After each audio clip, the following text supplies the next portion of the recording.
जय गुरु जी। संगत जी, जब भी भगवान की जरूरत पड़ती है, भगवान किसी न किसी रूप में अवतार लेते हैं और धरती पे आते हैं। गुरु जी महाराज गुरु के रूप में आए और कितनी ही संगत का दिन रात कल्याण कर रहे हैं। संगत जी, फिर भी इतनी सारी संगत है जो अगर गुरु जी से भी जुड़ गए हैं फिर भी इधर उधर भटकते हैं। गुरु जी ने खुद ही बात कही थी कि एक ने ही मानो। अगर आप एक को मानते हो तो फिर उन्हीं के बताए हुए वचनों पे चलो, उन्हीं के उसूलों पे चलो। संगत जी, आपको पता है, एक प्यारा सा एग्जाम्पल देके बात हम समझते हैं कि एक झुंड है जहां बछड़ा अपनी माँ से मिलने जाता है। इतनी सारी गाय खड़ी हैं, तो अगर वो किसी और गाय के पास जाके दूध पीने लग जाए तो गाय क्या करेगी? उसे लाती मारेगी, अलग झटका देगी। अगर वो अपनी माँ के पास जाता है तो माँ तुरंत उसके लिए दूध उतार देती है। तो संगत जी, हमारे साथ भी यही है। हम भगवान की वो बछड़े हैं। जब हम अगर गुरु जी को मानते हैं पर फिर भी इधर उधर कहीं और शक्तियों के पास जाते हैं तो वो सब समझते हैं कि हम कहाँ से आए हैं। वो हमें ऐसे ही लात मार के, और ना ही हमारा कोई काम ऐसे बनता है। कितने ऐसी संगत है जो कितने सालों तक इधर उधर भटकती रही, पर अंत में गुरु जी के पास ही आके उन्होंने सब कुछ पाया। संगत जी, भगवान अलग अलग रूप में धरती पे आए। हम ये सोचें कि गुरुजी हम किसी और भगवान को मानते हैं, अब उनको छोड़ें या ना माने। आप ये बात समझे, भगवान के रूप अनेक है, वो शक्ति एक है। गुरुजी ही गुरु नानक जी का भी रूप है, राम जी का भी रूप है। वो उस युग में उस रूप में आए और इस युग में भगवान गुरु जी के रूप में आए। तो संगत जी, अगर हम गुरु जी को मानते हैं तो उन्हीं के बताए हुए वचनों पे चले और वो कैसे हमारे कर्म कटवाते हैं। एक बहुत ही प्यारा और अद्भुत सत्संग गुरु जी की पुरानी संगत श्री रघुवीर अंकल जी का है, जिन्होंने दिन रात गुरु जी महाराज के साथ बिताया। उनके फादर का है, उनके फादर को कैंसर डिक्लेयर कर दिया और वो कैंसर का साइज पेट में इतना बढ़ता जा रहा था। डॉक्टरों ने कहा कि अगर इसका तुरंत इलाज नहीं किया गया पर इसका साइज बढ़ता चला जाएगा और आगे चल के आपकी ऐसी हालत हो जाएगी कि जो स्टूल है वो उस जरिए से ना जाके वॉमिट के जरिए बाहर निकलेगा। वो अंकल बड़ी टेंशन में आ जाते हैं, तो अपने बड़े बेटे को लेते हैं और गुरुजी के दरबार में पहुंच जाते हैं। रघुवीर अंकल जी तो पहले ही वहां सेवादार के रूप में दिन रात काम किया करते। तो संगत जी, गुरुजी को जाके बताते हैं कि गुरुजी ऐसे ऐसे बात है, तो ऐसी नरक वाली जिंदगी में बिल्कुल नहीं जीना चाहता, आप मुझे इससे मुक्ति दिलाइए, आप मेरा कैंसर ठीक कर दीजिए। तो संगत जी, उनके फादर की बात सुन के गुरुजी ने इतनी बड़ी बात कही कि मैं ना तो नरक तुझे इस जन्म में और ना ही आगे आने वाले जन्म में या आगे आने वाली दुनिया में कहीं नहीं भुगतने दूंगा। तो इससे बढ़ के क्या होगा संगत जी कि हमारा अगला पिछला सभी जन्म गुरुजी ने कैसे क्लियर कर दिए।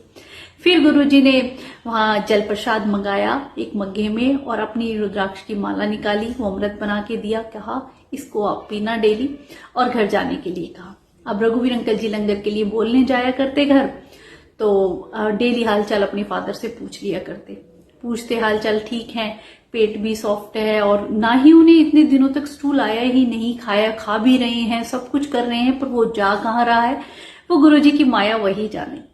फिर एक दिन रघुवीर अंकल से गुरुजी बोले कि तेरे फादर की ना उम्र नहीं है, उसकी डेट 28 दिन के बाद रात को 11 बजे उसका अंतिम समय होगा और वो सब कुछ बता देते हैं, पर तुझे ये बात किसी को नहीं बतानी है, ना ही अपने घर वालों को बतानी है, ना ही किसी से कहनी है।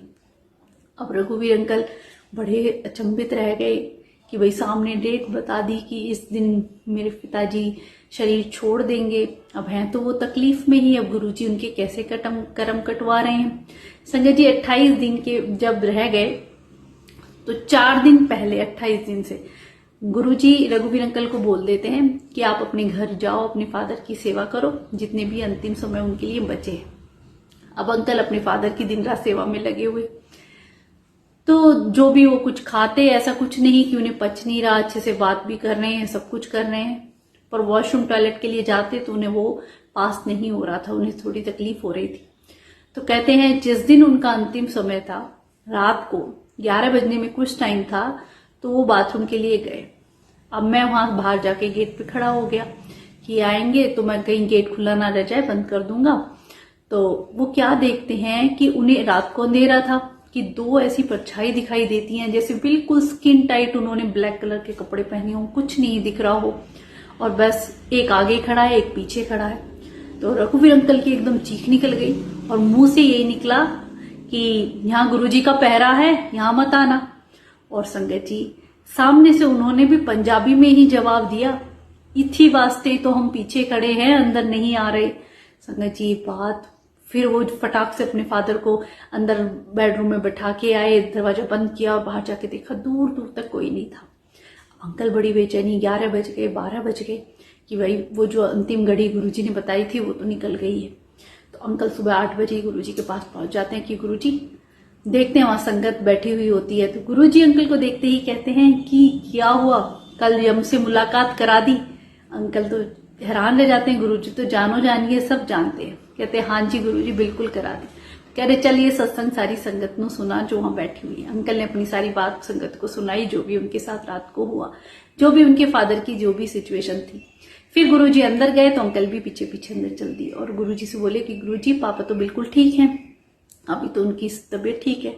तो गुरुजी बोले कि तेरे फादर की उम्र नहीं है, पर उसके जो कर्म हैं आगे आने वाले वो भी निपटारा उनका नहीं हुआ है, इसलिए मैंने अपनी लाइफ में से 3 दिन उसे दे दिए हैं और इन 3 दिनों में उनके सारे कर्म का निपटारा हो जाएगा।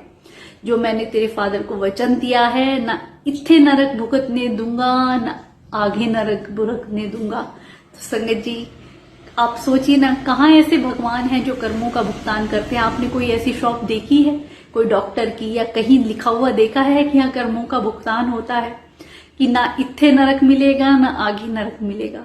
ऐसे प्यारे रब जो अपनी जिंदगी में से 3 दिन अंकल को दिए वो कर्म भुगतान करने के लिए, उनकी लाइफ उस दिन खत्म हो जानी थी, पर यमराज को अंदर आने नहीं दिया कि पूरा बैलेंस बराबर करके, ना इधर का ना उधर का डेबिट क्रेडिट सब बैलेंस 0 करके मैं मोक्ष को प्राप्त करवाऊंगा जैसे मैंने तेरे फादर को वचन दिया है। ऐसे प्यारे रब हमें कहाँ मिलेंगे संगत जी। और बताते हैं 3 दिन बाद जो गुरुजी ने समय बताया कि समय वही रहेगा, 11:05 पे उनके फादर 3 दिन वो अपने फादर की सेवा में ही रहे, दिन रात सेवा करते रहे। फिर उन्हें इतनी तकलीफ हुई उन 3 दिनों में कि वो तड़पते रहे दर्द से। उन्हें यही नहीं पता कि हो क्या रहा है, बस यही कहते रहे कि मुझे बस मौत मिल जाए। वो सोचिए संगत जी कितने जन्मों के कर्म या कैसे कर्म 3 दिन में गुरुजी ने उनका निपटारा कर दिया। तो फिर उसी वक्त 11 बजे जो गुरुजी ने बताया 11:05 पे उन्होंने अंतिम सांस ली। तो इतने प्यारे रब संगत जी हमारे कैसे कर्म हैं हमें नहीं पता है। उन कर्मों का भुगतान गुरुजी महाराज से करवा लो जितने करवा सकते हैं संगत जी। कहते हैं कर्मों का लेखा ही है संगत जी, किन्हीं को तो जाते ही मिल जाता है, किसी को सब कुछ मिल जाता है और किसी को कुछ नहीं मिलता है। ये हमारे कर्मों का ही फल है। गुरुजी तो खुद कहा करते कि कर्म तुम्हारे जैसे हेडपंप है, जितना तुम हेडपंप चलाओगे उतना पानी पाओगे, तो जितना तुम मुझे याद करोगे उतनी ब्लेसिंग ले जाओगे। गुरुजी को याद करते रहो और अपने कर्म कटवाते रहो संगत जी। गुरुजी हमारे अगले पिछले सभी जन्मों के कर्म इतनी आसानी से कटवा देते हैं, कोई ऐसे नहीं कर सकता संगत जी। इतने प्यारे रब हमें मिले हैं और अब भी संगत जान के अनजान बनी हुई है। इतने लाखों करोड़ों का कल्याण गुरुजी कर रहे हैं दिन रात, और वही सारे भगवानों का रूप है, वही है। ये बात समझ ले, इधर उधर ना भटके। तो जब हमारा एक से जुड़ाव हो जाता है, जब एक जगह हम टिक जाते हैं कि हाँ अब गुरुजी ही सब कुछ संभालेंगे, तो संगत जी जो ये इतना प्यारा अद्भुत सत्संग है, इससे हमें यही सीखने को मिलता है कि जब गुरुजी संभालते हैं ना, अगले पिछले क्या कितने जन्मों के हमारे कर्म सुधार देते हैं और फिर हमारे जीवन में ब्लेसिंग भर भर के आती है। ऐसे प्यारे गुरुजी महाराज हमें कहाँ मिलेंगे। अनंतम शुक्राना गुरु।